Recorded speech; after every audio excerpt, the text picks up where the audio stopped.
You crazy mother.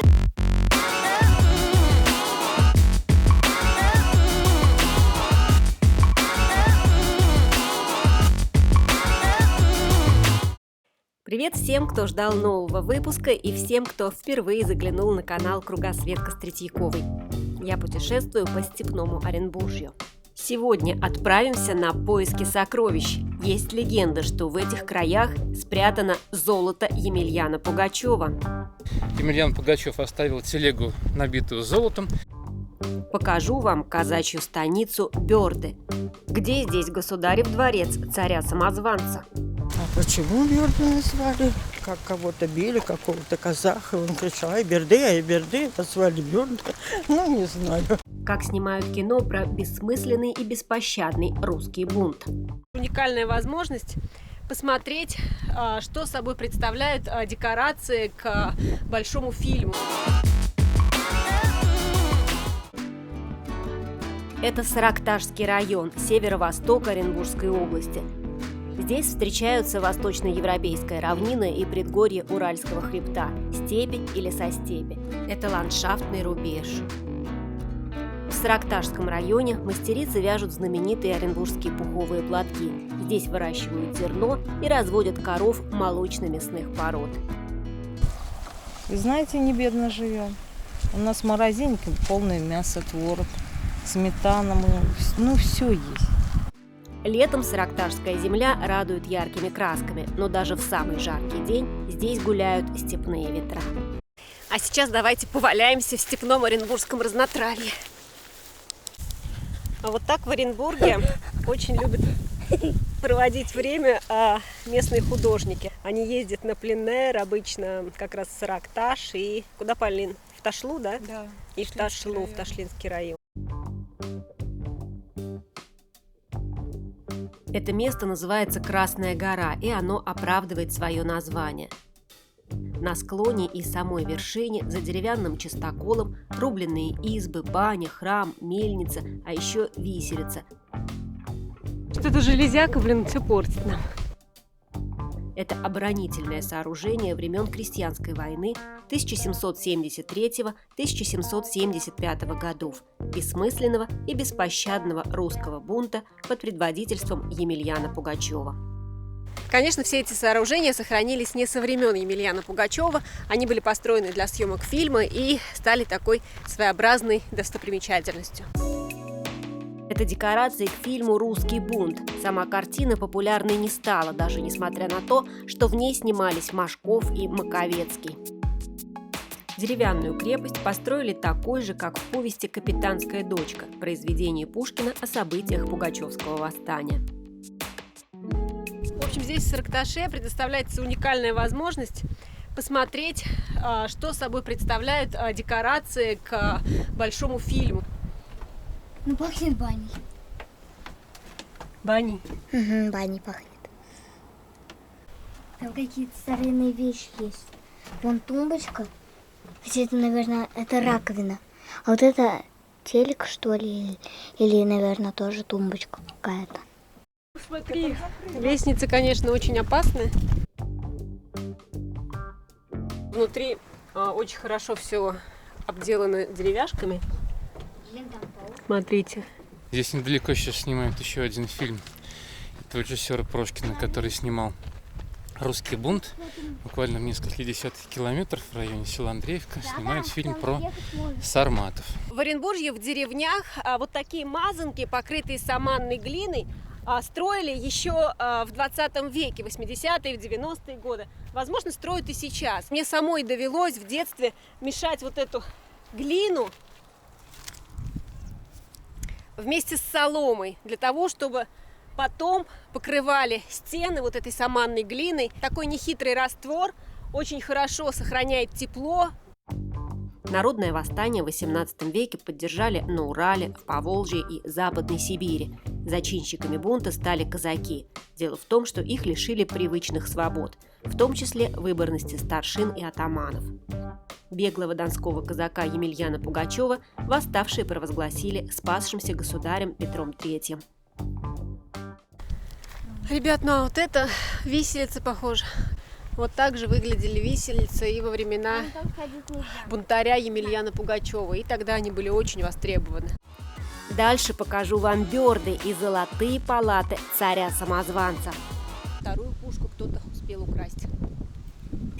Узнаете, где в Оренбуржье есть родники с минеральной водой. Да, вода минеральная.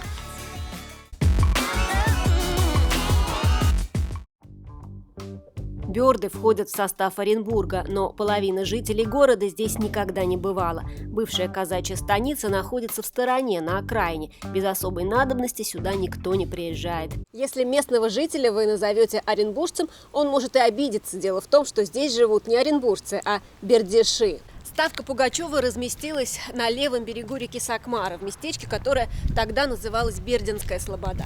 А сегодня в просторечии все чаще говорят «бёрды».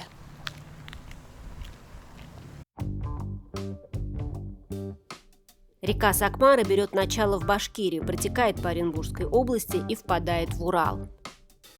Места, конечно, здесь очень красивые, но видно, что реку давно не чистили. Еще в середине прошлого века, когда Сакмара выходила из берегов, бёрды оказывались отрезаны от внешнего мира. Сегодня транспортное сообщение налажено, да и река здесь не столь полноводна. В общем, берег Сакмары – это вам совсем не курорт, пляжа там нет никакого. В неспокойные годы крестьянской войны казачья станица на берегу Сакмары стала эпицентром событий. Государев дворец располагался в доме казака Константина Ситникова. Само здание не сохранилось, но есть памятная табличка и пушка времен крестьянской войны.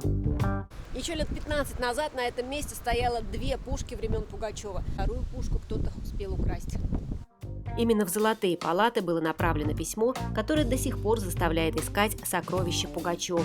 В тексте упоминается про замкнутые сундуки с печатями. Пугачев велит их не отмыкать, а поставить в залах до его прибытия.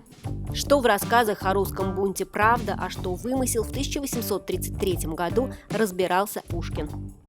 Поездка Александра Сергеевича Пушкина в Оренбург была настоящей творческой командировкой, причем очень успешной. В результате было написано 2 знаковых произведения: повесть «Капитанская дочка» и история Пугачевского бунта. На этом месте был дом, в котором казачка Ирина Бунтова, урожденная Бородулина, рассказала Пушкину все, что помнила о временах крестьянской войны. Лидия Николаевна Чернева также потомственная казачка. И в советские годы в доме ее родителей бережно хранили казачью шашку. Такие свадьбы были, знаете, гуляли по неделям этой свадьбы. И первый день это назывался горной, второй день веселое утро, а третий день ряженые, а потом по гостям ходили. И всю неделю гуляли. У вас такая была свадьба? Нет, такая была свадьба. Я, например, считаю, что наш уголок самый такой хороший, тихий, спокойный. Мне нравится здесь. Во времена крестьянского восстания войска Пугачева стояли под Оренбургом 6 месяцев, но взять хорошо укрепленный губернский город так и не удалось. Под Татищевой крепостью силы царя-самозванца были разбиты. Он покинул эти края.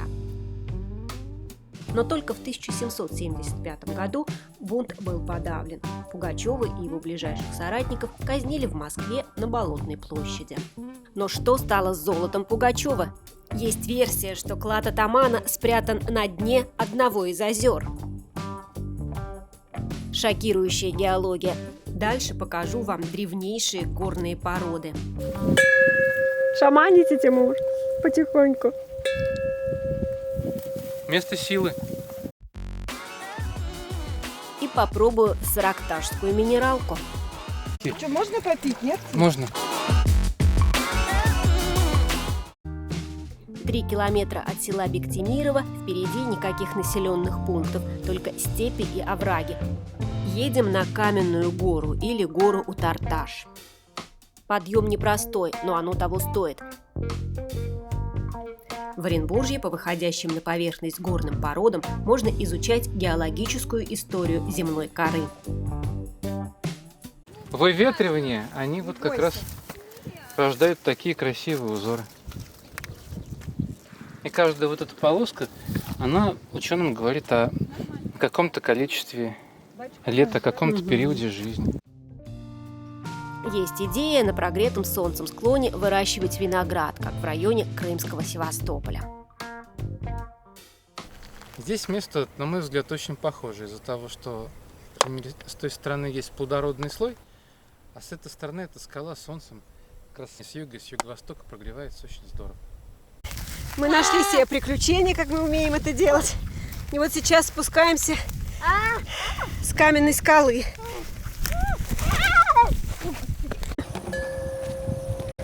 Обед.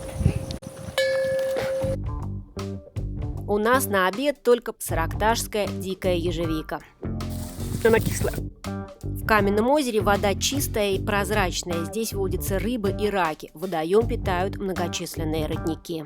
Но самое, что невероятное, что местные жители делали химический анализ этих двух ниток, там течет химически абсолютно разная вода. Если в одном роднике она пресная, в другом минерализированная.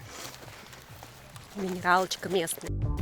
Сейчас будем дегустировать местную воду. Да, вода минеральная. А самые красивые кувшинки растут в озере напротив.